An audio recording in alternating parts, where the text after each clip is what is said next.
Hi, my name is Danish and I am representing Team 27. We have created the AI-based attendance platform which uses the face recognition techniques in order to mark the attendance of the students as well as the employees.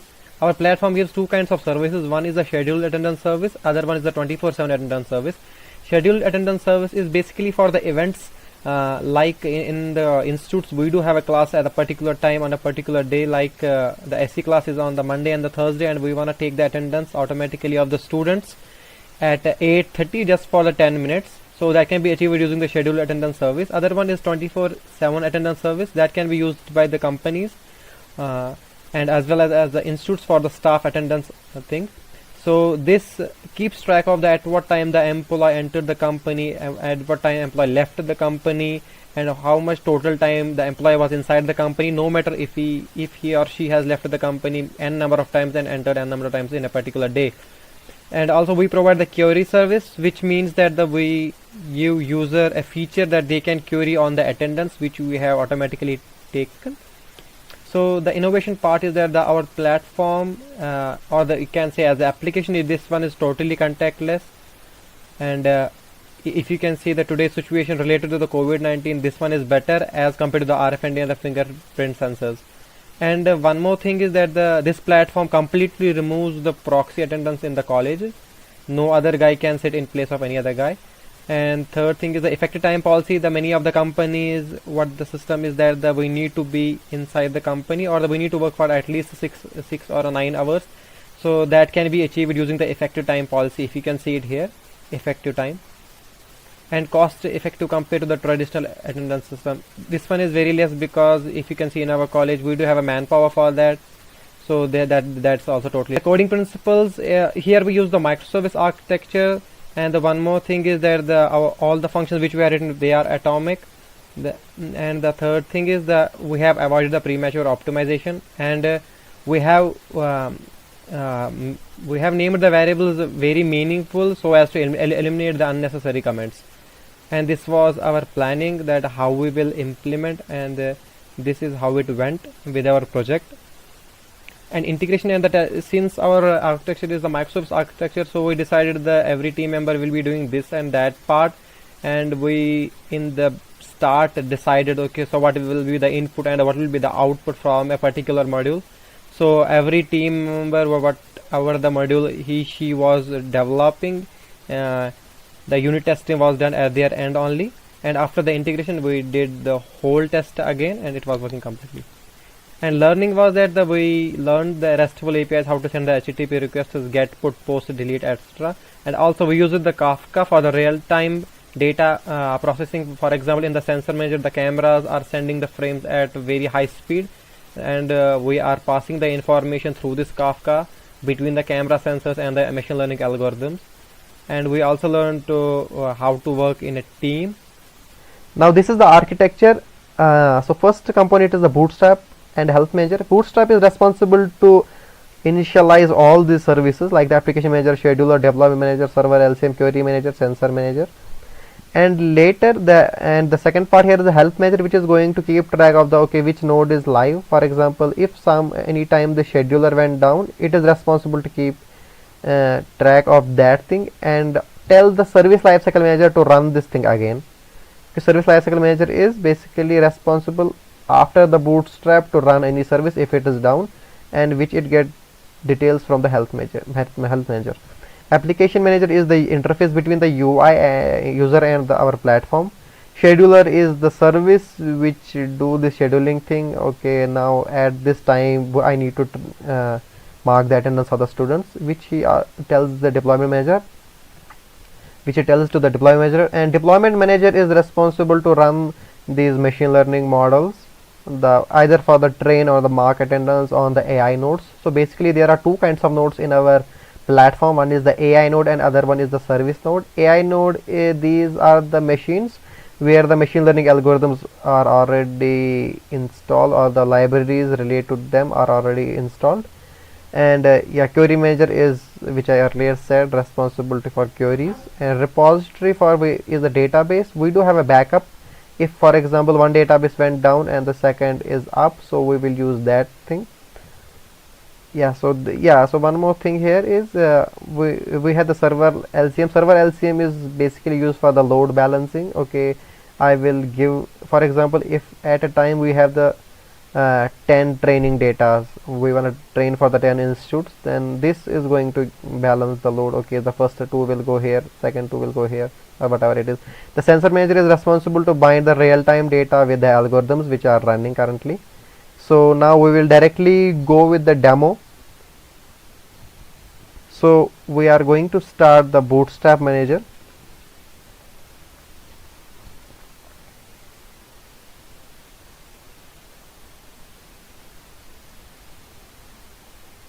Yeah, if you can see, the Bootstrap manager is running all the services, application, service lifecycle, and server lifecycle manager.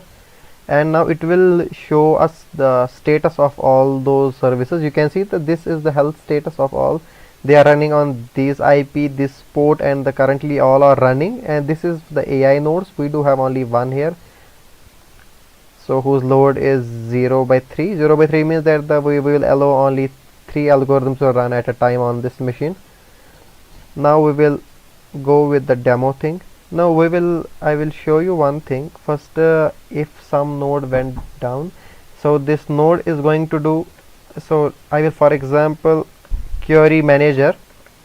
For example, we have a query manager running on the 72.17.03, and if we, for example, make it down, you can see now it's showing the status down, but in few seconds it's again going to be up, and now it's running on 72.17.04, which is the work of the health manager thing. Now we will run our this thing. So first we will go with the institute part. We will write as triple IT IIT Aman Raj IIT, for example. Address is this thing. Now I will log in into my account. You can see now we can upload it here. We will upload the students, which is, you can see the, we have the multiple folders, Salman, we have the multiple pictures of them. Now we will upload this zip here. Here you can see the load is 1 because it's currently training on all on those faces, and it's getting the encoding vector and storing it in the registry. Registry here is I meant to say by the database. We do have one running on the 17.0.1 and other backup for the 0.4. Currently now the load is 0, which means the training part is done. Now we can do one thing. We can here remove the students and add course, add camera. We will first add the camera. For example, for the SH1 room, we do have a cam 1, 2, 3. Now you can see we will go with the view cameras. It will give us the API for this camera, and the institute, what they need to do is that they just need to write it here, and in this part they need to get the frames from the cameras and just call this upload function. Now we will run this program.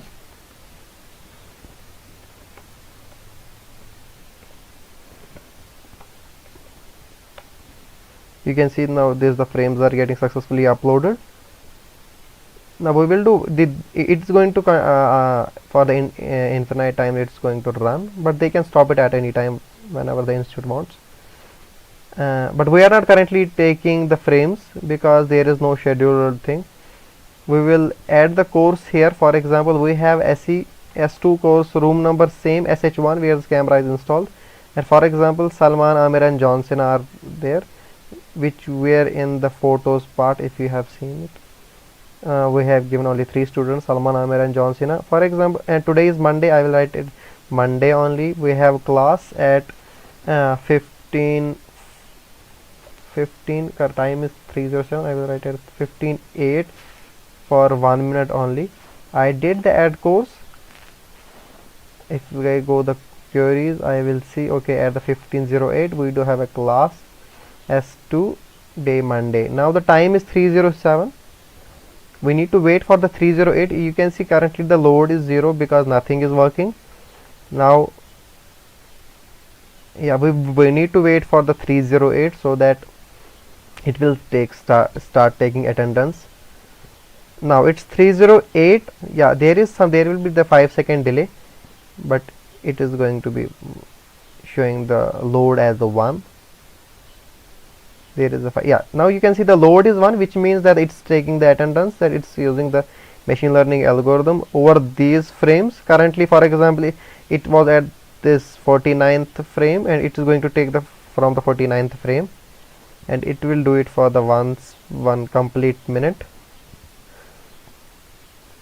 In our code we are just passing the 3 images again and again, so it's running on all frames only. Now you can see, now we need to wait until this attendance is over. It will take 1 minute, and yeah, it should be over by then.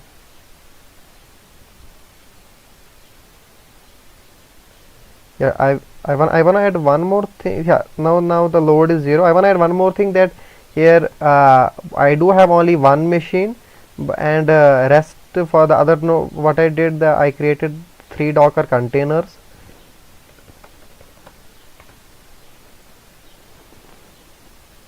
You can see that these 3 Docker containers are running, which is this 0, 2, 0, 3, 0, 4.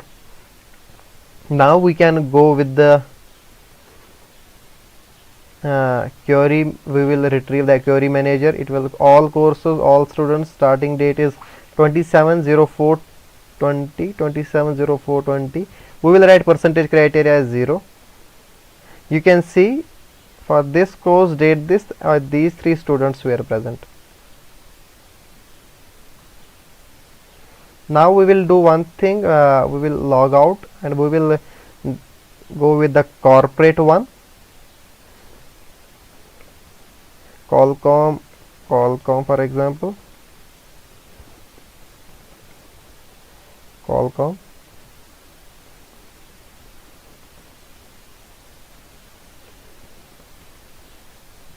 Now here the company needs to add the photos of the employees, which again you can see the currently the load is 1. So until it gets trained, we will add the cameras. G1 camera ID cam, it's the in camera. Add camera, I will write G2 some ID, and this one is the out camera. We will be considering here only the 2 cameras, but there can be the multiple entry and exit cameras. Out, and now we will check the what is the APIs where we need to upload. So see, I already had done this, so now I will be taking this thing, camera out. I may have already written the code for this. This is the code for this one, which is it is going to upload the frames in gate and the out gate. I have already written it here. The Qualcomm in is for API for this, and Qualcomm out is for the out gate. Now we will do one thing. We will, the training part is over. We will run over the corporate tests.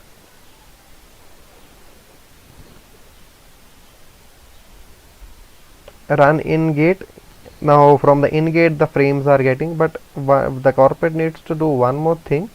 They just need to start this query. They just need to start the platform. Now it's going for the, now it will be for the 24/7 service. Now if you can see that the load will be the 1 always, because if you can see the load is 1 because it's and it's never going to be 0 now, because this is the 24/7 service. It is going to run over the 24 hours every day. And now if we run for the out gate also, that for at this time now the employees are leaving.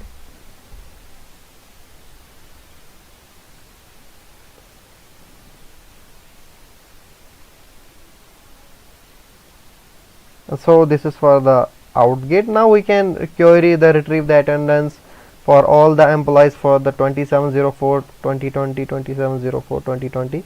Here the effective time means that the, as I already mentioned, effective time means that, okay, so we want to consider those employees to be present who were inside the company for the, for example, 7 hours. So they need to write them the 7 here. Treat them only as this thing.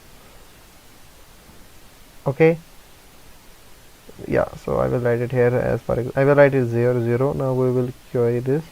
You can see the employees which are present on the 2704 are Salman, John Cena and Amir. So this was our project. Thank you.